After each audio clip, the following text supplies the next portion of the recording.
നമസ്കാരം.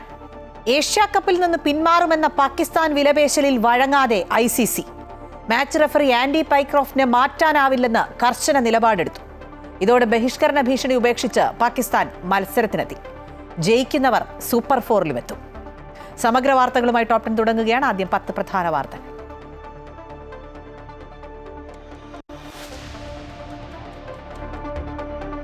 സംസ്ഥാന സർക്കാരിന് ആശ്വാസം. ആഗോള അയ്യപ്പ സംഗമം നടത്താമെന്ന് സുപ്രീം കോടതി. ഹൈക്കോടതി ഉത്തരവിൽ ഇടപെടാനില്ലെന്നും കോടതി. അയ്യപ്പ സംഗമത്തിൽ പങ്കെടുക്കില്ലെന്ന് പന്തളം കൊട്ടാരം. പമ്പ മുതൽ മരക്കൂട്ടം വരെ സ്ത്രീകളെ കൊണ്ടുപോയ സർക്കാരാണ് അയ്യപ്പ സംഗമം നടത്തുന്നതെന്ന് AK ആന്റണി.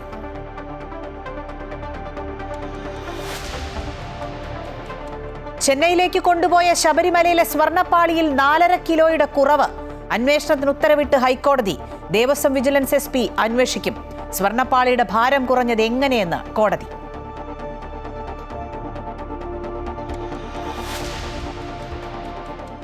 എഴുപത്തിയഞ്ചാം ജന്മദിനത്തിൽ 23,000 കോടിയുടെ പദ്ധതികൾ ഉദ്ഘാടനം ചെയ്ത് പ്രധാനമന്ത്രി നരേന്ദ്രമോദി.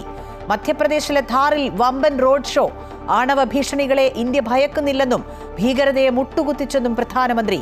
മോദിക്ക് ആശംസ അറിയിച്ച് ലോക നേതാക്കൾ.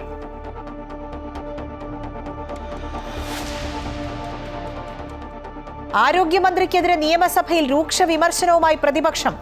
ആരോഗ്യ കേരളം വെന്റിലേറ്ററിലെന്നും മസ്തിഷ്ക ജ്വരം തടയാൻ കഴിയുന്നില്ലെന്നും വിമർശനം.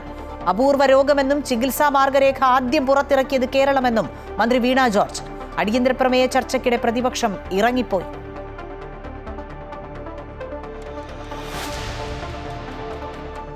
തൃശൂർ കോർപ്പറേഷനിലെ വൈദ്യുതി വിഭാഗം തസ്തികകൾ പകുതിയോളം വെട്ടിക്കുറച്ചു. ജീവനക്കാർ അനിശ്ചിതകാല സമരത്തിന്. സമരം തുടങ്ങിയാൽ തൃശൂർ നഗരം ഇരുട്ടിലാകും. Top 10 special.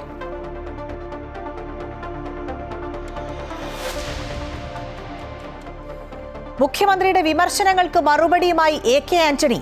ശിവഗിരിയിൽ നടന്നത് നിർഭാഗ്യകരമെന്നും പോലീസിനെ അയക്കേണ്ടി വന്നത് ഹൈക്കോടതി ഉത്തരവ് പ്രകാരമെന്നും ആന്റണി. മുത്തങ്ങ സംഭവത്തിൽ ഖേദമുണ്ടെന്നും AK ആന്റണി.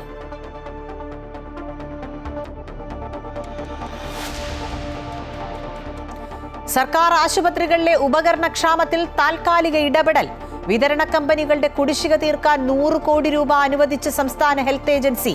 പണം ലഭിച്ചതിന് ശേഷമേ ഉപകരണങ്ങൾ വിതരണം ചെയ്യുകയുള്ളൂ എന്ന് കമ്പനികൾ.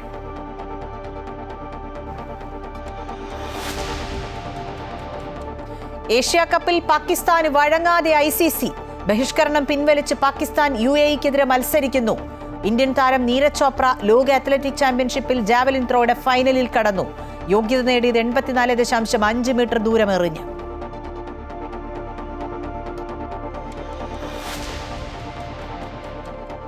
ഗാസ നഗരത്തിന്റെ നിയന്ത്രണം പിടിച്ചെടുത്ത് ഇസ്രായേൽ സൈന്യം. കനത്ത ആക്രമണത്തിൽ 24 മണിക്കൂറിനിടെ കൊല്ലപ്പെട്ടത് 150 പേർ.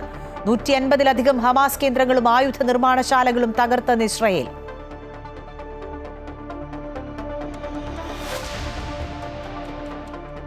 Story of the day. സ്നേഹവീടൊരുക്കി മാതൃകയായി സഹോദരങ്ങൾ. സംസ്ഥാന സർക്കാരിനും ദേവസ്വം ബോർഡിനും ആശ്വാസം. ആഗോള അയ്യപ്പ സംഗമം നടത്താമെന്ന് സുപ്രീം കോടതി. ആവശ്യമായ നിർദ്ദേശങ്ങൾ ഹൈക്കോടതി നൽകിയിട്ടുണ്ടെന്നും അത് പാലിക്കണമെന്നും 2-അംഗ ബെഞ്ച് പറഞ്ഞു. ഹൈക്കോടതി ഉത്തരവിൽ ഇടപെടാനാകില്ലെന്നും കോടതി വ്യക്തമാക്കി. അതേസമയം സംഗമവുമായി ബന്ധപ്പെട്ട പ്രശ്നങ്ങളുണ്ടെങ്കിൽ ഹർജിക്കാർക്ക് ഹൈക്കോടതിയെ സമീപിക്കാം. ഈ മാസം 20-ന് പമ്പയിൽ ദേവസ്വം ബോർഡിന്റെ നേതൃത്വത്തിലുള്ള ആഗോള അയ്യപ്പ സംഗമം നടത്താനാണ് സുപ്രീം കോടതി ദേവസ്വം ബോർഡിന് അനുമതി നൽകിയത്. അയ്യപ്പ സംഗമം തടയണമെന്നാവശ്യപ്പെട്ട് നൽകിയ ഹർജിയിൽ ഇടപെടാൻ വിസമ്മതിച്ചുകൊണ്ടാണ് സംഗമവുമായി മുന്നോട്ടു പോകാമെന്ന് സുപ്രീം കോടതി വ്യക്തമാക്കിയത്. Justice PS Narasimha, justice AS Chandurkar എന്നിവരടങ്ങിയ ബെഞ്ചാണ് ഹർജി പരിഗണിച്ചത്. സംഗമത്തിന് രാഷ്ട്രീയമുണ്ടെന്ന ഹർജിക്കാരുടെ വാദം കോടതി തള്ളി. സംഗമം സംബന്ധിച്ച് ഹൈക്കോടതി നിലപാടെടുത്തിട്ടുണ്ട്. ഹൈക്കോടതി മുന്നോട്ട് വെച്ച നിർദ്ദേശങ്ങൾ അതേപടി പാലിക്കണമെന്ന് ദേവസ്വം ബോർഡിനോട് സുപ്രീം കോടതി പറഞ്ഞു. പെരിയാർ ടൈഗർ റിസർവ് മേഖലയിലാണ് നടത്താൻ പോകുന്നതെന്നും വനനിയമങ്ങൾ ലംഘിക്കപ്പെടുമെന്നും ഹർജിക്കാർ വാദിച്ചു. എന്നാൽ താൽക്കാലിക സംവിധാനം മാത്രമല്ലേ എന്നുള്ളതായിരുന്നു കോടതിയുടെ ചോദ്യം. അയ്യപ്പ സംഗമത്തിന് അധിക ദിവസമില്ലാത്തതും കോടതി സൂചിപ്പിച്ചു. ഹൈക്കോടതിയിലെ ഹർജിക്കാരായ VC അജികുമാർ, അജീഷ് ഗോപി എന്നിവരെ കൂടാതെ ഡോക്ടർ PS മഹേന്ദ്രകുമാറുമാണ് സുപ്രീം കോടതിയെ സമീപിച്ചത്. ഹർജിയിൽ തിരുവിതാംകൂർ ദേവസ്വം ബോർഡും സംസ്ഥാന സർക്കാരും നിലപാടുകൾ അറിയിച്ചു. സംഗമം തടയണമെന്ന ആവശ്യം ഹൈക്കോടതി തള്ളിയതോടെയാണ് ഹർജിക്കാർ സുപ്രീം കോടതിയിൽ അപ്പീൽ നൽകിയത്. അതേസമയം നിർദ്ദേശങ്ങളുടെ ലംഘനമുണ്ടായാൽ ഹർജിക്കാർക്ക് ഹൈക്കോടതിയെ വീണ്ടും സമീപിക്കാം. ഏതായാലും ഇതിനോടകം രാഷ്ട്രീയ വിവാദമായ അയ്യപ്പ സംഗമം നടത്താൻ അനുമതി കിട്ടിയത് സംസ്ഥാന സർക്കാരിനും ദേവസ്വം ബോർഡിനും വലിയ ആശ്വാസമാണ്. അമൃത ന്യൂസ്, ന്യൂഡൽഹി. ആഗോള അയ്യപ്പ സംഗമം രാഷ്ട്രീയ നാടകമാണെന്ന് ആവർത്തിച്ച് BJP സംസ്ഥാന അധ്യക്ഷൻ രാജീവ് ചന്ദ്രശേഖർ.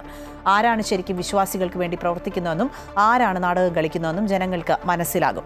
തെരഞ്ഞെടുപ്പ് സമയത്ത് ജനങ്ങൾ കൃത്യമായി മറുപടി നൽകുമെന്നും അദ്ദേഹം പറഞ്ഞു. പറയാനുള്ളതെല്ലാം പറഞ്ഞു. ഇതൊരു നാടകമാണ്. ആദ്യത്തെ ദിവസം ഞാൻ പറഞ്ഞില്ലേ നാടകമാണെന്ന്. അത് ഇന്നും അതന്നെ പറയുന്നത്. ഇവർ 3 മാസം മുമ്പ് ഇലക്ഷന് മുമ്പ് ഒരു ഡെസ്പറേറ്റ് ആയിട്ട് ആയിട്ട് ഒരു മാറാൻ നോക്കുന്നു. അത്രേ ഉള്ളൂ. ഒരു പൊളിറ്റിക്കൽ ഡ്രാമയാണ് അത്. ജനങ്ങൾ അതിനു വേണ്ടി കൃത്യമായൊരു മറുപടി കൊടുക്കും. അത് ഇലക്ഷൻ സമയത്ത് അവർ മനസ്സിലാക്കും. ഇങ്ങനെ വിഡ്ഢിയാക്കുന്ന രാഷ്ട്രീയത്തിൻ്റെ സമയം കഴിഞ്ഞു. തിരുവിതാംകൂർ ദേവസ്വം ബോർഡ് 20-ന് പമ്പയിൽ സംഘടിപ്പിക്കുന്ന ആഗോള അയ്യപ്പ സംഗമത്തിലും ഹൈന്ദവ സംഘടനകൾ 22-ന് പന്തളത്ത് നടത്തുന്ന ശബരിമല സംരക്ഷണ സംഗമത്തിലും പന്തളം കൊട്ടാരം പങ്കെടുക്കില്ല. കൊട്ടാരം കുടുംബാംഗങ്ങളായ 2 പേരുടെ നിര്യാണത്തെ തുടർന്ന് അശുദ്ധിയുള്ളതിനാലാണ് വിട്ടുനിൽക്കുന്നതെന്നാണ് കൊട്ടാരത്തിന്റെ വിശദീകരണം. പന്തളം കൊട്ടാരത്തിലെ അംഗങ്ങളുടെ നിര്യാണം മൂലമുള്ള അശുദ്ധി ഈ മാസം 27-ന് മാത്രമേ കഴിയുകയുള്ളൂ. അതുവരെ അയ്യപ്പ സംഗമം പോലെയുള്ള ചടങ്ങുകളിൽ നിന്ന് വിട്ടുനിൽക്കുമെന്നാണ് പന്തളം കൊട്ടാരം വ്യക്തമാക്കിയത്. ശബരിമലയിൽ ഭക്തർക്ക് ഉപകാരപ്രദമായ വികസനങ്ങൾ വരുന്നതിൽ പന്തളം കൊട്ടാരത്തിനോ വലിയ തമ്പുരാൻ തിരുവോണം നാൾ രാമവർമ്മയ്ക്കോ അഭിപ്രായ വ്യത്യാസമില്ല. പക്ഷേ ദേവസ്വം ബോർഡിനെയും സർക്കാരിനെയും പന്തളം കൊട്ടാരം വാർത്താക്കുറിപ്പിൽ വിമർശിക്കുന്നുമുണ്ട്. 2018-ലെ കേസുകൾ പിൻവലിക്കുന്നതുമായി ബന്ധപ്പെട്ട് അധികാരികളുമായി ആലോചിച്ച് ഉചിതമായ തീരുമാനമെടുക്കാമെന്ന ദേവസ്വം ബോർഡ് പ്രസിഡന്റിന്റെ വാക്ക് വിശ്വസിച്ചാണ് കൊട്ടാരം മുന്നോട്ടു പോയത്. എന്നാൽ യുവതീ പ്രവേശനവുമായി ബന്ധപ്പെട്ട കേസുകൾ ഉടൻ പിൻവലിക്കില്ലെന്നാണ് മാധ്യമങ്ങളിലൂടെ അറിയാൻ സാധിച്ചത്. സുപ്രീം കോടതിയിലുള്ള കേസുകളിൽ മുൻപുണ്ടായിരുന്ന നിലപാട് തന്നെ ആവർത്തിച്ചുകൊണ്ടുള്ള സർക്കാരിന്റെ തീരുമാനവും പ്രതിഷേധാർഹവും വേദനാജനകവുമാണെന്നും പന്തളം കൊട്ടാരം നിർവാഹക സമിതി സെക്രട്ടറി സുരേഷ് വർമ്മ കുറ്റപ്പെടുത്തുന്നു. പന്തളം കൊട്ടാരത്തിന്റെ പ്രധാന ആവശ്യം കേസുകൾ പിൻവലിക്കുക എന്നതും ക്ഷേത്രാചാരങ്ങളിൽ മാറ്റം വരുത്താതെ വിശ്വാസികളെയും അവരുടെ വിശ്വാസങ്ങളെയും സംരക്ഷിച്ചുകൊണ്ട് മാത്രമേ ദേവസ്വം ബോർഡും സർക്കാരും പ്രവർത്തിക്കാൻ പാടുള്ളൂ എന്നതുമാണ്. മറിച്ചുള്ള തീരുമാനങ്ങളോട് യാതൊരു കാരണവശാലും യോജിക്കാനും അംഗീകരിക്കാനും കഴിയില്ല എന്നും പന്തളം കൊട്ടാരം വ്യക്തമാക്കുന്നു. അമൃത ന്യൂസ്, പത്തനംതിട്ട. ആഗോള അയ്യപ്പ സംഗമത്തിൽ ക്ഷണിച്ചിട്ടുണ്ട് എന്നും പങ്കെടുക്കുമെന്നും SNDP യോഗം ജനറൽ സെക്രട്ടറി വെള്ളാപ്പള്ളി നടേശൻ. ഇഷ്ടമില്ലാത്ത അച്ചി തൊട്ടതെല്ലാം കുറ്റം എന്നതാണ് ഇക്കാര്യത്തിൽ പ്രതിപക്ഷ നിലപാട്. സതീശന്റെ പ്രസക്തി നഷ്ടപ്പെടുന്നുവെന്നും വെള്ളാപ്പള്ളി കൂട്ടിച്ചേർത്തു. എന്താ സംശയം? പോവെന്ന് ഞാൻ നേരത്തെ പറഞ്ഞോണ്ടല്ലോ. അയ്യപ്പ സംഗമം എന്ന് പറഞ്ഞാൽ അതൊരു മോശകാര്യമായിട്ട് എനിക്ക് തോന്നിയിട്ടില്ല. അയ്യപ്പന്റെ മുഖാവനം മാത്രമല്ല, അയ്യപ്പന്റെയും പ്രസക്തിയും ലോകത്തിന്റെ നെറുകയിൽ എത്തിക്കാൻ വേണ്ടിയിട്ട് സ്റ്റേറ്റ് ഗവൺമെന്റും ദേവസ്വം ബോർഡും സംയുക്തമായി നടത്തുന്ന സംരംഭങ്ങൾക്ക് എല്ലാ അയ്യപ്പ ഭക്തന്മാരും അതിന് സഹായിക്കുകയും ചെയ്യണമെന്നാണ് എന്റെ അപേക്ഷ. ആഗോള അയ്യപ്പ ഭക്തസംഗമത്തിൽ പങ്കെടുക്കാൻ ആളുകളെ എത്തിക്കാൻ ദേവസ്വം അസിസ്റ്റന്റ് കമ്മീഷണർമാർക്ക് നിർദ്ദേശം. കൊച്ചിൻ ദേവസ്വം ബോർഡിന് കീഴിലെ 5 AC-മാർക്കാണ് ബോർഡ് നിർദ്ദേശം നൽകിയത്. ഓരോ AC-മാരും 50 പേരെ പങ്കെടുപ്പിക്കണമെന്നാണ് നിർദ്ദേശം. പങ്കെടുക്കുന്നവരുടെ ലിസ്റ്റ് ആവശ്യപ്പെടുന്ന കൊച്ചിൻ ദേവസ്വം ബോർഡിലെ AC-യുടെ ശബ്ദ സന്ദേശം അമൃത ന്യൂസിന് ലഭിച്ചു. ആഗോള അയ്യപ്പ ഭക്ത സംഗമത്തിൽ കൂടുതൽ ആളുകളെ പങ്കെടുപ്പിച്ച് സംഗമം വിജയകരമാക്കി തീർക്കാനാണ് ദേവസ്വം ബോർഡിന്റെ ശ്രമം. തിരുവിതാംകൂർ ദേവസ്വം ബോർഡ് സംഘടിപ്പിക്കുന്ന പരിപാടിയിലേക്ക് ആളുകളെ എത്തിക്കാൻ മറ്റ് ദേവസ്വം ബോർഡുകളോടും ആവശ്യപ്പെട്ടിട്ടുണ്ട്. കൊച്ചിൻ ദേവസ്വം ബോർഡിൽ നിന്ന് മാത്രം 250 പേരെ പങ്കെടുപ്പിക്കണമെന്നാണ് നിർദ്ദേശം. പങ്കെടുക്കുന്നവരുടെ ലിസ്റ്റ് ഇന്ന് തന്നെ നൽകണമെന്ന് ദേവസ്വം അസിസ്റ്റന്റ് കമ്മീഷണർ ആവശ്യപ്പെടുന്ന ശബ്ദ സന്ദേശമാണ് പുറത്തു വന്നത്. ദേവസ്വം ജീവനക്കാരുടെ വാട്സാപ്പ് ഗ്രൂപ്പിൽ വന്നതാണ് സന്ദേശം. 20-ാം തീയതി രാവിലെ 8 മണിക്കാണ് പമ്പയിൽ എത്തിച്ചേരേണ്ടത്. അപ്പോൾ രാത്രിക്ക് ഇവിടുന്ന് പോകേണ്ടി വരും. നമ്മൾ വണ്ടിയൊക്കെ ബുക്ക് ചെയ്യണം. വണ്ടിയുടെ നമ്പർ അടക്കം നമ്മൾ കൊടുക്കണം. എന്നാൽ മാത്രമേ വണ്ടി അങ്ങോട്ടേക്ക് കയറ്റി വിടുള്ളൂ. അപ്പോൾ അതിനുള്ള ഒരു സംവിധാനം വികസന ഭാഗത്തു നിന്ന് ഉണ്ടാവണം. ബോർഡ് ഇടപെട്ടിട്ടുള്ളതാണ്. സർക്കാരിൻ്റെ ഇതിൽ 250 പേരെ ഇവിടുന്ന് സംഘടിപ്പിക്കാമെന്ന് ബോർഡ് ഏറ്റിട്ടുള്ളതാണ്. അപ്പോൾ അത് നമുക്ക് ബോർഡിനെ മോശമാക്കാൻ പറ്റാത്ത രീതിയിൽ ആളുകളെ സംഘടിപ്പിക്കാൻ കഴിയണം. പങ്കെടുക്കുന്ന ആളുകളെ ബസ് ബുക്ക് ചെയ്ത് അയ്യപ്പ ഭക്ത സംഗമം നടക്കുന്ന 20-ാം തീയതി പമ്പയിലെത്തിക്കണമെന്നാണ് സന്ദേശത്തിൽ പറയുന്നത്. ഇന്നലെ വൈകിട്ട് 4-ന് കൊച്ചിൻ ദേവസ്വം ബോർഡ് ഓൺലൈനായി യോഗം ചേർന്നിരുന്നു. Cochin Devaswom board president K. Raveendran ആശുപത്രിയിലായതിനാൽ ബോർഡ് അംഗങ്ങളായ അഡ്വക്കേറ്റ് അജയൻ, സുരേഷ് ബാബു, സെക്രട്ടറി ബിന്ദു എന്നിവരുടെ നേതൃത്വത്തിലായിരുന്നു യോഗം. യോഗത്തിന് ശേഷമാണ് AC ശബ്ദ സന്ദേശം അയച്ചത്. ഓരോ AC-മാരും 50 പേരെ വീതം പങ്കെടുപ്പിക്കണം. ബസ് ബുക്ക് ചെയ്ത് ആളുകളെ കൊണ്ടുവരാൻ ആവശ്യപ്പെടുന്നുണ്ടെങ്കിലും ബസിന്റെ വാടക AC-മാർ തന്നെ വഹിക്കണമെന്നാണ് ദേവസ്വം ബോർഡിന്റെ നിർദ്ദേശം. കിരൺകുമാർ, അമൃത ന്യൂസ്, കൊച്ചി. ആഗോള അയ്യപ്പ സംഗമവുമായി ബന്ധപ്പെട്ട് സുപ്രീംകോടതി വിധി സ്വാഗതാർഹമെന്ന് ദേവസ്വം മന്ത്രി VN വാസവൻ. ഇക്കാര്യത്തിൽ ഒരു തരത്തിലുള്ള വിവാദവും പ്രതിഷേധവും ഉണ്ടാക്കേണ്ട കാര്യമില്ല. ആഗോള അയ്യപ്പ സംഗമത്തിൽ നിലവിൽ 5000-ലധികം പേർ രജിസ്റ്റർ ചെയ്തിട്ടുണ്ട് എന്നും മന്ത്രി വ്യക്തമാക്കി. ബഹുമാനപ്പെട്ട സുപ്രീംകോടതിയുടെ ഈ വിഷയത്തിലെ നിലപാടുകൾ ഏറെ സ്വാഗതാർഹമാണ്. ബഹുമാനപ്പെട്ട കേരള ഹൈക്കോടതിയും ഈ വിഷയത്തിൽ ആഗോള അയ്യപ്പ സംഘവുമായി മുന്നോട്ട് പോകാനുള്ള അനുമതിയാണ് തന്നിട്ടുള്ളത്. ചില നിബന്ധനകളെല്ലാം മുന്നോട്ട് വച്ചിരുന്നു. അത് പൊതുവിൽ നമുക്ക് സ്വാഗതാർഹമായിട്ടുള്ള കാര്യങ്ങളാണ്. പമ്പ മുതൽ മരക്കൂട്ടം വരെ സ്ത്രീകളെ കൊണ്ടുപോയ സർക്കാരാണ് ശബരിമലയിൽ ആഗോള അയ്യപ്പ സംഗമം നടത്താനൊരുങ്ങുന്നതെന്ന് കോൺഗ്രസ് പ്രവർത്തക സമിതി അംഗം AK ആന്റണി. അതിൽ വേറെ ഒന്നും പറയാൻ ആഗ്രഹിക്കുന്നില്ലെന്നും അദ്ദേഹം വ്യക്തമാക്കി. ഇപ്പോഴത്തെ ഗവൺമെൻറ് തന്നെ ഇപ്പോൾ അയ്യപ്പ സംഗമം നടക്കാൻ പോവില്ലേ? പമ്പ മുതൽ മരക്കൂട്ടം വരെ വനിതകളെ കൊണ്ടുപോയി നടത്തിയ ആൾക്കാരല്ലേ. ഞാൻ അതിലേക്കൊന്നും കിടക്കാൻ ആഗ്രഹിക്കുന്നില്ല.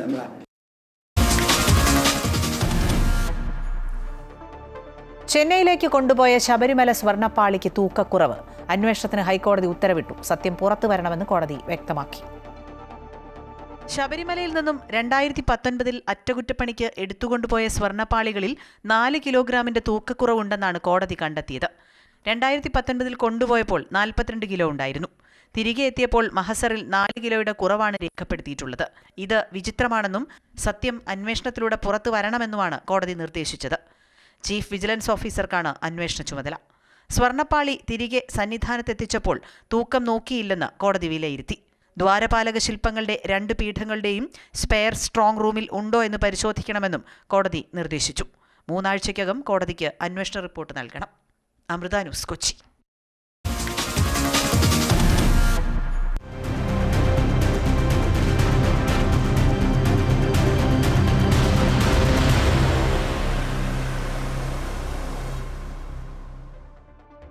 എഴുപത്തിയഞ്ചാം ജന്മദിനത്തിൽ 23,000 കോടിയുടെ വികസന പദ്ധതികൾ നാടിന് സമർപ്പിച്ച് പ്രധാനമന്ത്രി നരേന്ദ്രമോദി. മധ്യപ്രദേശിലെ വിവിധ നേതാക്കൾക്കൊപ്പം റോഡ് ഷോയിലും പങ്കെടുത്തു. ദേശീയ സുരക്ഷയിലും സ്വാശ്രയത്വത്തിലും ശ്രദ്ധ കേന്ദ്രീകരിക്കണമെന്ന് പ്രധാനമന്ത്രി പറഞ്ഞു. 75-ാം ജന്മദിനത്തിൽ ക്ഷേമ വികസന പദ്ധതികൾക്ക് തുടക്കം കുറിച്ച പ്രധാനമന്ത്രി സെപ്റ്റംബർ 22 മുതൽ ചരക്ക് സേവന നികുതി നിരക്കുകളിലെ കുറവ് പ്രയോജനപ്പെടുത്തിക്കൊണ്ട് തദ്ദേശീയ ഉൽപ്പന്നങ്ങൾ വാങ്ങണമെന്ന് പറഞ്ഞു. ഇക്കാര്യത്തിൽ മുൻകൈയെടുക്കാൻ സംസ്ഥാന സർക്കാരുകളോട് ആവശ്യപ്പെടുമെന്നും പ്രധാനമന്ത്രി വ്യക്തമാക്കി. 2047 ആകുമ്പോഴേക്കും വികസിത ഇന്ത്യ കെട്ടിപ്പടുക്കാനാണ് ആഗ്രഹിക്കുന്നത്. അതിലേക്കുള്ള പാത ഒരു സ്വാശ്രയ ഇന്ത്യയിലൂടെയാണെന്ന് പ്രധാനമന്ത്രി ഓർമ്മപ്പെടുത്തി. ഓപ്പറേഷൻ സിന്ദൂർ നടപ്പാക്കിയ സൈനികരെ മോദി അഭിനന്ദിച്ചു. ആണവ ഭീഷണികളെ ഭയപ്പെടാത്ത പുതിയ ഇന്ത്യയാണിതെന്നും അദ്ദേഹം പറഞ്ഞു. 3 करोड़ ग्रामीण बहनों को, गांव में रहने वाली माता बहनों को लखपति दीदी बनाने के अभियान में जुटी है।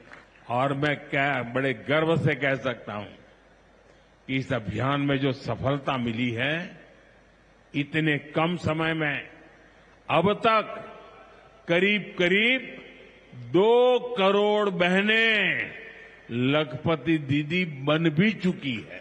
സ്ത്രീകളെ ശാക്തീകരിക്കുന്നതിനുള്ള സർക്കാരിന്റെ ശ്രദ്ധയെ അദ്ദേഹം പരാമർശിച്ചു. PM മിത്ര പാർക്കിന് തറക്കല്ലിട്ട പ്രധാനമന്ത്രി മാതൃവന്ദന യോജനയുടെ ഭാഗമായി 10 ലക്ഷം വനിതകളുടെ ബാങ്ക് അക്കൗണ്ടുകളിലേക്ക് പണമെത്തിക്കുന്ന പദ്ധതി, ഗർഭിണികളുടെയും കുട്ടികളുടെയും ആരോഗ്യം സംബന്ധിച്ച് ബോധവൽക്കരണത്തിനായുള്ള സുമൻ ശക്തി പദ്ധതികളും ഉദ്ഘാടനം ചെയ്തു. News desk, Amrita TV. പ്രധാനമന്ത്രി നരേന്ദ്രമോദിക്ക് പിറന്നാൾ ആശംസകൾ നേർന്നു ലോകം. വിവിധ രാഷ്ട്രതലവന്മാരും 75-ാം പിറന്നാൾ ദിനത്തിൽ മോദിക്ക് ആശംസകൾ അറിയിച്ചു. രാഷ്ട്രപതി ദ്രൗപദി മുർമു ഉൾപ്പെടെയുള്ള പ്രമുഖ വ്യക്തിത്വങ്ങളും ആശംസകൾ നേർന്നു. രാജ്യത്തെ ഉയരങ്ങളിലേക്ക് എത്തിക്കാൻ ഈശ്വരൻ ആരോഗ്യവും സന്തോഷവും നൽകട്ടെ എന്ന് രാഷ്ട്രപതി പറഞ്ഞു.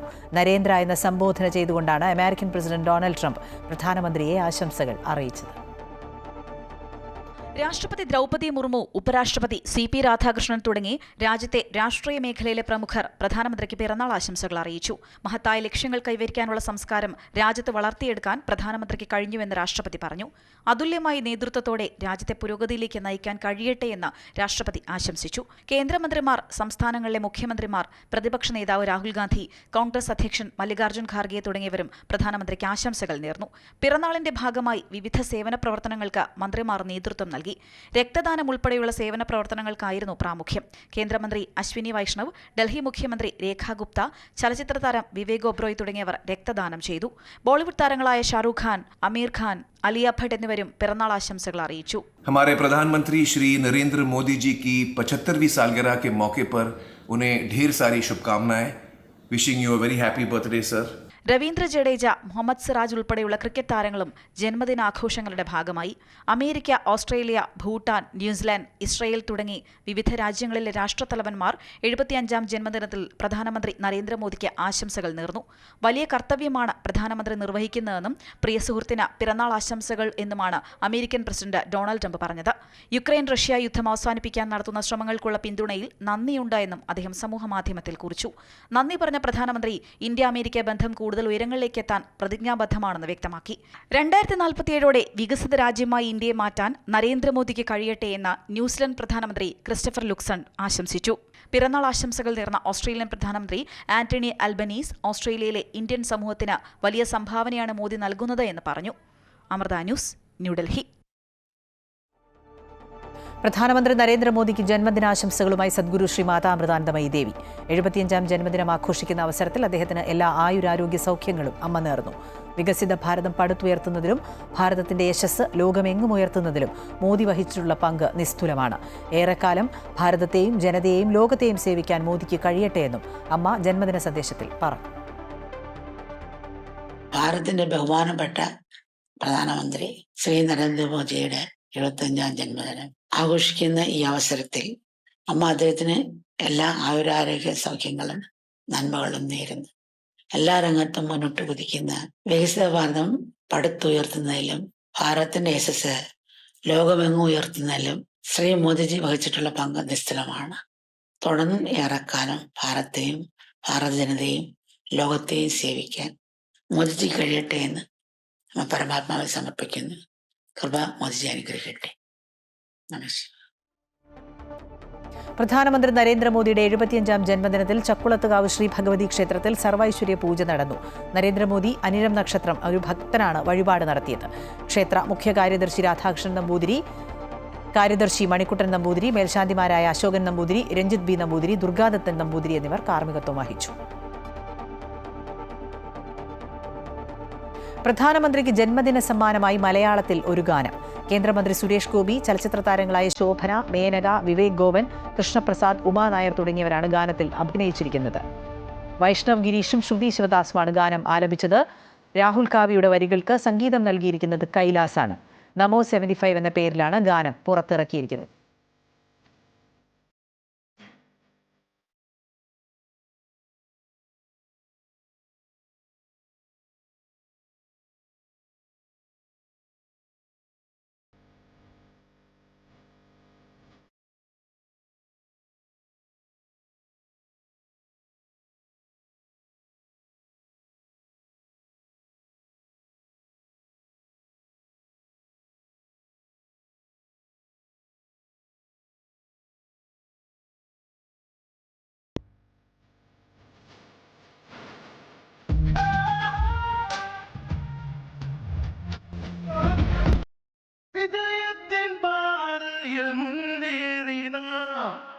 വികസന പോരാട്ട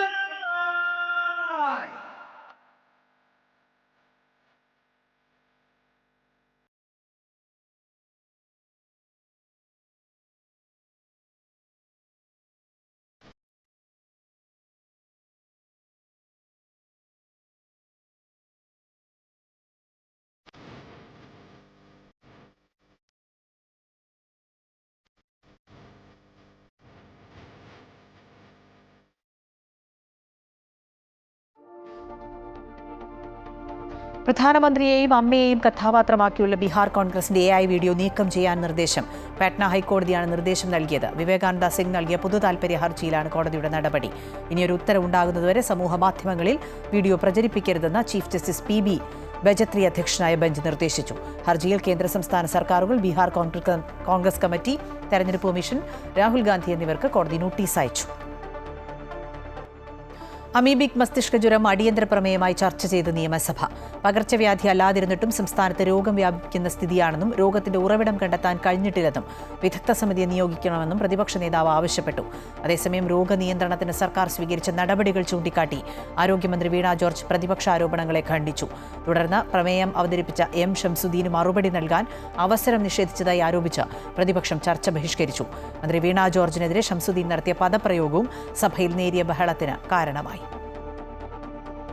പകർച്ചവ്യാധി അല്ലാതിരുന്നിട്ടും അമീബിക് മസ്തിഷ്ക ജ്വരം വ്യാപിക്കുന്നതിന്റെയും മരണസംഖ്യ ഉയരുന്നതിന്റെയും സാഹചര്യത്തിലാണ് ആരോഗ്യ മേഖലയിൽ സർക്കാരിന്റെ കെടുകാര്യസ്ഥത ചൂണ്ടിക്കാട്ടി പ്രതിപക്ഷം അടിയന്തര പ്രമേയത്തിന് നോട്ടീസ് നൽകിയത്. ജനങ്ങൾക്ക് ബോധവൽക്കരണം കൂടി നൽകണമെന്നതിനാൽ വിഷയം ചർച്ച ചെയ്യാൻ തയ്യാറാണെന്ന് ആരോഗ്യമന്ത്രി വീണ ജോർജ് അറിയിച്ചതോടെ ഇക്കാര്യം സഭ ചർച്ചയ്ക്കെടുക്കുകയായിരുന്നു. പ്രതിപക്ഷത്തിനു വേണ്ടി N. ഷംസുദ്ദീൻ MLA അടിയന്തര പ്രമേയം അവതരിപ്പിച്ചു. അമീബിക് മസ്തിഷ്ക ജ്വരത്തിൽ മരണക്കണക്കുകൾ സർക്കാർ പൂഴ്ത്തിവെക്കുകയാണെന്നും ഇക്കാര്യത്തിൽ ഇരുട്ടിത്തപ്പുകയാണെന്നും ശാസ്ത്രീയമായ മറുപടി നൽകാൻ സർക്കാരിനാകുന്നില്ലെന്നും MLA ആരോപിച്ചു.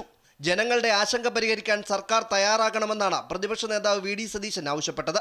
രോഗകാരണം കണ്ടെത്താൻ വിദഗ്ധ ഏജൻസിയെ സമീപിക്കാൻ സർക്കാർ തയ്യാറാകണമെന്നും കേന്ദ്രത്തിന്റെ സഹായവും തേടണമെന്നും അദ്ദേഹം പറഞ്ഞു. നമുക്ക് അത് കണ്ടുപിടിക്കാൻ പറ്റുന്നില്ല. എന്താണ് ലക്ഷണമെന്നോ എന്താണ് പ്രിവെന്റീവ് ആക്ഷൻ എന്നോ എങ്ങനെയാണ് ശ്രദ്ധിക്കുന്നതെന്ന് നിങ്ങൾക്ക് കണ്ടുപിടിക്കാൻ പറ്റുന്നില്ലെങ്കിൽ എപ്പോഴും കണ്ടുപിടിക്കാൻ പറ്റണമെന്നില്ല. അപ്പൊ എക്സ്പേർട്ട് ഏജൻസികളെ സമീപിക്കണം. ഗവൺമെന്റ് ഓഫ് ഇന്ത്യയുടെ സഹായം ആവശ്യപ്പെടണം. നമ്മൾ അങ്ങനെയല്ലേ ചെയ്യേണ്ടത്? ഉത്തർപ്രദേശ് കഴിഞ്ഞാൽ ഏറ്റവും കൂടുതൽ അധിക ചെലവുള്ള സംസ്ഥാനം കേരളമാണെന്നും പ്രതിപക്ഷ നേതാവ് ആരോപിച്ചു. അതേസമയം രോഗനിയന്ത്രണത്തിന് സർക്കാർ സ്വീകരിച്ച നടപടികൾ മന്ത്രി വീണ ജോർജ് അക്കമിട്ട് നിരത്തി. ഇത് അമീബയാണ് എന്ന് കണ്ടെത്തിയപ്പോൾ മുതൽ ഉള്ള അറിവുകളെ പൊതുജനാരോഗ്യ പ്രവർത്തനങ്ങളായി പരിവർത്തനപ്പെടുത്തിയ ഭൂപ്രദേശമാണ് സർ കേരളം. സർ, എന്റെ കയ്യിലുള്ളത് 3 രേഖകളാണ്. ഈ 3 രേഖകൾ, ഒന്ന് ഗൈഡ് ലൈൻ ആണ്. അമീബിക് മസ്തിഷ്ക ജ്വരത്തിന്റെ ട്രീറ്റ്മെന്റുമായി ബന്ധപ്പെട്ട ഗൈഡ് ലൈൻ ആണ് സർ. അത് ആദ്യമായിട്ട് ഇന്ത്യയിൽ രൂപീകരിക്കുന്ന സംസ്ഥാനം കേരളമാണ് സർ. രണ്ടാമത്തത് ടെക്നിക്കൽ ഗൈഡ് ലൈൻ ആണ് sir. Technical guide line on presentation, diagnosis and treatment of amoebic meningo encephalitis in Kerala എന്നുള്ളതാണ്. ഈ ടെക്നിക്കൽ ഗൈഡ് ലൈൻ ആണ് സർ രണ്ടാമത്തെ ഭാഗം. അതിനിടെ അടിയന്തര പ്രമേയം അവതരിപ്പിച്ച N. ഷംസുദ്ദീനെതിരെ മന്ത്രി നടത്തിയ പരാമർശത്തിൽ മറുപടി നൽകാൻ അവസരം നൽകാത്തതിൽ പ്രതിഷേധിച്ച് പ്രതിപക്ഷം സഭാ നടപടികൾ ബഹിഷ്കരിച്ചു. എന്നാൽ മന്ത്രി വീണ ജോർജിനെതിരെ ഷംസുദ്ദീൻ നടത്തിയ വാക്പ്രയോഗം സഭയിൽ ഒച്ചപ്പാടിന് കാരണമായി. പരാമർശം സഭാരേഖകളിൽ നിന്നും മാറ്റണമെന്ന് ഷംസുദ്ദീൻ മാപ്പ് പറയണമെന്നും മന്ത്രി സജി ചെറിയാൻ ആവശ്യപ്പെട്ടു. ആ പറഞ്ഞ പദം ഈ രേഖയിൽ നിന്ന് പിൻവലിക്കണം, അയാൾ മാപ്പ് പറയണമെന്ന് ഞാൻ ആവശ്യപ്പെടാണ്. രോഗനിർണയത്തിന് സർക്കാർ സ്വീകരിച്ച നടപടികൾ വിശദമാക്കിയാണ് ആരോഗ്യമന്ത്രി വീണ ജോർജ് തന്റെ മറുപടി പ്രസംഗം അവസാനിപ്പിച്ചത്. അമൃത ന്യൂസ്, തിരുവനന്തപുരം.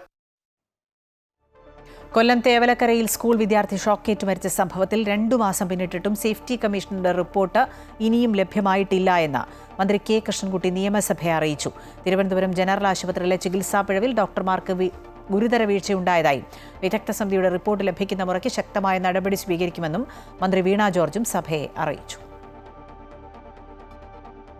നിയമസഭയിലെ ചോദ്യോത്തരവേളയിലാണ് കൊല്ലം തേവലക്കരയിൽ വിദ്യാർത്ഥി ഷോക്കേറ്റ് മരിച്ച സംഭവത്തിലെ സേഫ്റ്റി കമ്മീഷണർ റിപ്പോർട്ട് സംഭവം നടന്ന 2 മാസം പിന്നിട്ടിട്ടും സമർപ്പിച്ചിട്ടില്ലെന്ന് മന്ത്രി K. കൃഷ്ണൻകുട്ടി സഭയിൽ അറിയിച്ചത്. കഴിഞ്ഞ ജൂലൈ 17-നാണ് 13 വയസ്സുകാരനായ വിദ്യാർത്ഥി മിഥുൻ സ്കൂളിൽ ഷോക്കേറ്റ് മരിച്ചത്. ഇക്കാര്യത്തിൽ റിപ്പോർട്ട് കിട്ടുന്ന മുറയ്ക്ക് തുടർ നടപടികൾ സ്വീകരിക്കുമെന്ന് മാത്രമാണ് മന്ത്രി അറിയിക്കുന്നത്. അത് പരിശോധിക്കേണ്ട സേഫ്റ്റി കമ്മീഷണർ റിപ്പോർട്ട് കിട്ടിയാൽ അതിനനുസരിച്ചിട്ടുള്ള പരിപാടി ആസൂത്രണം ചെയ്യും. ആശുപത്രികള്, സ്കൂളുകൾ ഇതിലൊക്കെ പ്രത്യേകമായ പരിഗണന വെച്ച് അടിയന്തരമായ നടപടി സ്വീകരിക്കാൻ നടപടി എടുത്തിട്ടുണ്ട്.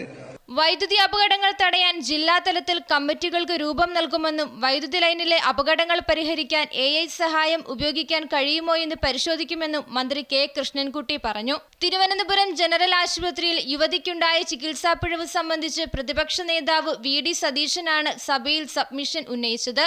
യുവതിക്ക് സൗജന്യ വിദഗ്ധ ചികിത്സ ലഭ്യമാക്കണമെന്നും നഷ്ടപരിഹാരം നൽകാൻ നടപടിയെടുക്കണമെന്നും VD സതീശൻ ആവശ്യപ്പെട്ടു. ചികിത്സാ പിഴവുകൾ സർക്കാർ അതീവ ഗൗരവത്തോടെയാണ് കാണുന്നതെന്നും ഡോക്ടർമാർക്ക് വീഴ്ച ഉണ്ടായതായാണ് മനസ്സിലാകുന്നതെന്നും വിദഗ്ധ സമിതിയുടെ റിപ്പോർട്ടിന്റെ അടിസ്ഥാനത്തിൽ കുറ്റക്കാർക്കെതിരെ കർശന നടപടി സ്വീകരിക്കുമെന്നും മന്ത്രി വീണ ജോർജ് അറിയിച്ചു. അമൃത ന്യൂസ്, തിരുവനന്തപുരം. വൈദ്യുതി വിതരണം ചെയ്യുന്ന സംസ്ഥാനത്തെ ഏക തദ്ദേശ സ്ഥാപനം എന്ന പേര് തൃശൂർ കോർപ്പറേഷന് നഷ്ടമാകുമെന്ന ആശങ്ക. കോർപ്പറേഷൻ വൈദ്യുതി വിഭാഗം തസ്തികകൾ പകുതിയോളം വെട്ടിക്കുറച്ചതിനെതിരെ സമരത്തിനിറങ്ങുകയാണ് ജീവനക്കാർ അനിശ്ചിതകാല സമരം ആരംഭിച്ചാൽ ഇരുട്ടിലാകാൻ പോകുന്നതാണ് തൃശൂരിലെ ജനങ്ങൾ. വാർത്ത കാണാം. ആകെയുള്ള 229 തസ്തികകൾ 103 തദ്ദേശ സ്വയംഭരണ വകുപ്പ് ഉത്തരവ്. ഫീൽഡ് ജീവനക്കാരെയാണ് ഏറ്റവും അധികം കുറച്ചതെന്നത് പ്രശ്നം രൂക്ഷമാക്കുന്നു. ലൈൻമാൻമാരുടെ മൊത്തം എണ്ണം 51 നിന്ന് 5 ചുരുങ്ങി. വർക്കർമാരുടെ എണ്ണം 50 നിന്ന് 18 കുറച്ചു. ഡ്രൈവർമാരുടെ എണ്ണം 5 നിന്ന് 1 6 വാഹനങ്ങൾ വൈദ്യുതി വിഭാഗത്തിനുള്ളപ്പോഴാണിത്. ഇത്രയും ജീവനക്കാരെ വെച്ച് മാത്രം സ്ഥാപനം നടത്തിക്കൊണ്ടുപോകാൻ സാധിക്കില്ല. അതിനാൽ വൈദ്യുതി വിഭാഗം KSEBിക്ക് വിട്ടുനൽകേണ്ട സ്ഥിതിയാണ്. കോർപ്പറേഷൻ കൌൺസിലിലും ജീവനക്കാരോടും ചർച്ച നടത്താതെയാണ് ഇത്തരത്തിൽ ഉത്തരവിറക്കിയത്. ഇതു സംബന്ധിച്ച് കോർപ്പറേഷനുമായി ചർച്ച നടത്താനും ചർച്ചയിൽ തീരുമാനമായില്ലെങ്കിൽ അനിശ്ചിതകാല സമരം തുടരാനുമാണ് ജീവനക്കാരുടെ തീരുമാനം. സംഘടനാ പ്രതിനിധികളുമായിട്ടോ അതുപോലെ തന്നെ കൗൺസിലുമായിട്ടോ ഒന്നും ചർച്ച ചെയ്യാതെ ഇവിടെ ആകെ ഉണ്ടായിരുന്ന 229 തസ്തികകൾ കേവലം 103 ചുരുക്കി ഒരു ഉത്തരവാണ് ഇറക്കിയിട്ടുള്ളത്. അത് സ്ഥാപനത്തിന് ശമ്പള പരിഷ്കരണം കിട്ടിയില്ല എന്ന് മാത്രമല്ല, സ്ഥാപനത്തിൻ്റെ നടത്തിപ്പിനെ വളരെ ഗുരുതരമായി ബാധിക്കുന്ന ഒരു സ്ഥിതിവിശേഷത്തിലേക്ക് കൊണ്ടെത്തിച്ചിരിക്കുകയാണ്. ഈ വകുപ്പുകളുമായിട്ട് യാതൊന്നും ബന്ധമില്ലാത്ത ആ വകുപ്പിലേക്ക് കൂട്ടിച്ചേർത്ത് ആ സംസ്ഥാന സർക്കാരിൻ്റെ പേ സ്കെയിലാക്കി മാറ്റുക എന്നുള്ളതാണ് ഗൂഢമായ ലക്ഷ്യമാണ് ഇതിൻ്റെ പിന്നിലുള്ളത്. നമ്മൾ ജീവനക്കാരെല്ലാവരും അനിശ്ചിതകാല സമരത്തിലേക്ക് ഞങ്ങളെ നിർബന്ധിക്കപ്പെട്ടിരിക്കുകയാണ്. അതാണ് അതിന്റെ വാസ്തവം. ജീവനക്കാർ സമരം ആരംഭിച്ചാൽ ഇരുട്ടിലാകാൻ പോകുന്നത് തൃശൂരിലെ ജനങ്ങളാണ്. വൈദ്യുത തകരാറുകൾ സംഭവിച്ചാൽ പരിഹരിക്കാൻ ആളില്ലാതാകും. സ്വാഭാവികമായും ജനവികാരം എതിരാകുന്ന ഈ സാഹചര്യത്തിൽ കോർപ്പറേഷന് കീഴിലുള്ള വൈദ്യുതി വിഭാഗത്തെ സർക്കാരിലേക്ക് വിട്ടുനൽകാനാണ് നീക്കമെന്നും ആരോപണമുണ്ട്. അമൃത ന്യൂസ്, തൃശൂർ. എത്രയും പെട്ടെന്ന് തസ്തികകളുടെ കാര്യത്തിൽ പരിഹാരം കണ്ടില്ലെങ്കിൽ പ്രത്യക്ഷ സമരത്തിനിറങ്ങുമെന്നാണ് ജീവനക്കാർ പറയുന്നത്. പ്രതികരണങ്ങൾ കേൾക്കാം. 7 വർഷമായിട്ടും ഞങ്ങളൊരു സമര മുഖത്തേക്ക് ഇതുവരെ ഇറങ്ങിയിട്ടുണ്ടായിരുന്നില്ല. എന്നാൽ ശമ്പള പരിഷ്കരണം നൽകിയില്ല എന്ന് മാത്രമല്ല, ഉള്ള ജീവനക്കാരിൽ 60% പേരെ വെട്ടിക്കുറച്ചുകൊണ്ടുള്ള ഏറ്റവും നമ്മളെ ഞെട്ടിക്കുന്നൊരു ഉത്തരവാണ് കഴിഞ്ഞ ദിവസം തദ്ദേശ സ്വയംഭരണ വകുപ്പിൽ നിന്നുണ്ടായത്. ഇതുവരെ ശമ്പള പരിഷ്കരണം എന്നത് ഞങ്ങളുടെ മാത്രം വിഷയമായിരുന്നു. പക്ഷേ ഈ ജീവനക്കാരില്ല എന്നുള്ളത് ഇനി കൺസ്യൂമേഴ്സിനെ സംബന്ധിച്ചിടത്തോളം വലിയൊരു ഇഷ്യൂ ആയി മാറും. കാരണം അവർക്ക് ഇതുവരെ കിട്ടിക്കൊണ്ടിരിക്കുന്ന സർവീസ് കൊടുക്കാൻ കഴിയില്ല. ഇത് സമയബന്ധിതമായി വൈദ്യുതി വിതരണം സപ്ലൈ ഇൻറ്ററപ്ഷൻ ഉണ്ടായാൽ അത് സമയബന്ധിതമായി പരിഹരിക്കാൻ ഈ നിലവിൽ 74 ജീവനക്കാരെ ഞങ്ങളുള്ളൂ എങ്കിൽ പോലും ഗവൺമെൻറ്റിൻ്റെ അനുമതിയോടുകൂടി, കോർപ്പറേഷൻ അനുമതിയോടുകൂടി എംപ്ലോയ്മെൻറ്റിൽ നിന്നും ഡെയിലി വേജസിലും കരാറടിസ്ഥാനത്തിലും ആളിനെ വെച്ച് ഓടിച്ചുകൊണ്ട് പോകുന്നു. അതിനെ ആകെ അട്ടിമറിച്ചുകൊണ്ട് തൃശ്ശൂർ ജനതയ്ക്ക് കിട്ടിക്കൊണ്ടിരിക്കുന്ന സേവനം ഇല്ലാതാക്കുക, അതിലൂടെ അവർ വേറെ എന്തെങ്കിലും ലക്ഷ്യം വയ്ക്കുന്നു എന്ന് നമുക്കറിയില്ല. ആ ഒരു സമ്പ്രദായമാണ് അവരിപ്പോൾ കൈക്കൊണ്ടിരിക്കുന്നത്. 5 പേരെ കൊണ്ട് ശരിക്കും പറഞ്ഞാൽ ഈ കോർപ്പറേഷൻ്റെ ഉള്ളിൽ പോലും ഈ വൈദ്യുതി വിതരണം നടത്താൻ പറ്റാത്തൊരവസ്ഥയിലാണ്. ഈ കോർപ്പറേഷൻ്റെ പഴയ 32 വാർഡുകളിലേക്ക് നമ്മൾ ഈ നടത്തുക എന്ന് പറഞ്ഞാൽ ഒരു കാരണവശാലും സാധിക്കില്ല. വാർത്തയുടെ വിശദാംശങ്ങൾ തൃശ്ശൂരിൽ നിന്നും ഹരീഷ് നാരായണൻ നൽകും. ഹരീഷ്, ജനങ്ങളെ ഇരുട്ടിലാക്കാൻ പോകുന്ന തീരുമാനമാണ് ജീവനക്കാർ എടുക്കാൻ പോകുന്നത്. അങ്ങനെ സംഭവിക്കാതിരിക്കാനുള്ള നടപടികൾ സർക്കാർ എടുക്കുമെന്ന് പ്രതീക്ഷിക്കാമോ? വൈദ്യുതി വിതരണം നടത്തുന്ന സംസ്ഥാനത്തെ ഏക തദ്ദേശ സ്ഥാപനം എന്ന പേരാണ് തൃശ്ശൂർ കോർപ്പറേഷന് നഷ്ടമാകാൻ പോകുന്നത്. ഈ വൈദ്യുതി വിഭാഗത്തിൻ്റെ തസ്തികകൾ, ഉദ്യോഗസ്ഥരുടെ തസ്തികകൾ വലിയ രീതിയിൽ വെട്ടിക്കുറച്ചുകൊണ്ടാണ് ഇപ്പോൾ ഉത്തരവ് വന്നിരിക്കുന്നത്. ഇത് സാധാരണ ജനങ്ങളെയാണ് ഏറ്റവും കൂടുതൽ ബാധിക്കുന്നത്. അത് ഈ ഒരു വൈദ്യുതി വകുപ്പിനെയോ അവിടുത്തെ ജീവനക്കാരെയോ എന്നതിലുപരി സാധാരണക്കാരെ ഏറ്റവും കൂടുതൽ ബാധിക്കുന്ന ഒരു വിഷയത്തിലേക്ക് പോവുകയാണ്. കാരണം ഫീൽഡിലുള്ള ഉദ്യോഗസ്ഥരെയാണ് ഇപ്പോൾ ഏറ്റവും കൂടുതൽ വെട്ടിക്കുറച്ചിരിക്കുന്നത്, അവരുടെ തസ്തികയാണ് വെട്ടിക്കുറച്ചിരിക്കുന്നത്. അതുകൊണ്ട് ഈ തൃശ്ശൂർ കോർപ്പറേഷൻ പരിധിയിലെ ജനങ്ങൾ ഇരുട്ടിലേക്ക് പോകുന്ന അല്ലെങ്കിൽ ഇരുട്ടിലാവുന്ന ഒരു അവസ്ഥയാണ് ഇനി അങ്ങോട്ടേക്ക് ഉണ്ടാകുക. ഇവർ അനിശ്ചിതകാല സമരം തുടങ്ങിയാൽ, ഈ ഒരു ജീവനക്കാർ അനിശ്ചിതകാല സമരം തുടങ്ങിയാൽ ഏറ്റവും കൂടുതൽ ബുദ്ധിമുട്ട് അനുഭവിക്കുന്നത് കൺസ്യൂമേഴ്സാണ്, ഈ കോർപ്പറേഷനിലെ ജനങ്ങളാണ് എന്നുള്ളതാണ് ഏറ്റവും പ്രധാനം. പല ഭാഗങ്ങളിലും ഇത്തരത്തിൽ വൈദ്യുതി തകരാറ് സംഭവിച്ചാൽ പോലും അത് ശരിയാക്കാൻ ആളുകൾ ഇല്ലാത്ത ഒരു സാഹചര്യം ഉണ്ടാകും. അത്രത്തോളം ആളുകളെയാണ് ഇപ്പോൾ വെട്ടിക്കുറച്ചുകൊണ്ടുള്ള ഉത്തരവ് വന്നിരിക്കുന്നത്. ഇതിനെതിരെ സമരത്തിനിറങ്ങും, പ്രത്യക്ഷ സമരത്തിനിറങ്ങും അനിശ്ചിതകാല സമരത്തിന് ഇറങ്ങുമെന്ന് തന്നെയാണ് ഈ ഒരു ജീവനക്കാരും പറയുന്നത്. എത്രയും പെട്ടെന്ന് ഇതിന് കൃത്യമായ നടപടി ലഭിച്ചില്ലെങ്കിൽ അല്ലെങ്കിൽ നടപടി കൊടുത്തില്ലെങ്കിൽ, ഇവരുടെ ആവശ്യങ്ങൾ അംഗീകരിച്ചില്ലെങ്കിൽ ഏറ്റവും കൂടുതൽ ബുദ്ധിമുട്ടാൻ പോകുന്നത് തൃശ്ശൂർ കോർപ്പറേഷനിലെ ജനങ്ങൾ തന്നെയായിരിക്കും. വലിയ രീതിയിൽ ഇത്തരത്തിലുള്ള വൈദ്യുത പ്രശ്നങ്ങൾ പരിഹരിക്കാൻ ആളില്ലാതെ വരുമെന്നുള്ളൊരു കാര്യമാണ് പറയുന്നത്. ഇത് KSEBക്ക് വിട്ടു നൽകാനുള്ള ഒരു നീക്കവും നടക്കുന്നുണ്ടെന്ന് പറയുന്നു. എന്തായാലും എത്രയും പെട്ടെന്ന് ഇതിലൊരു പരിഹാരം കാണണം എന്ന് തന്നെയാണ് ജീവനക്കാരുടെ ആവശ്യം.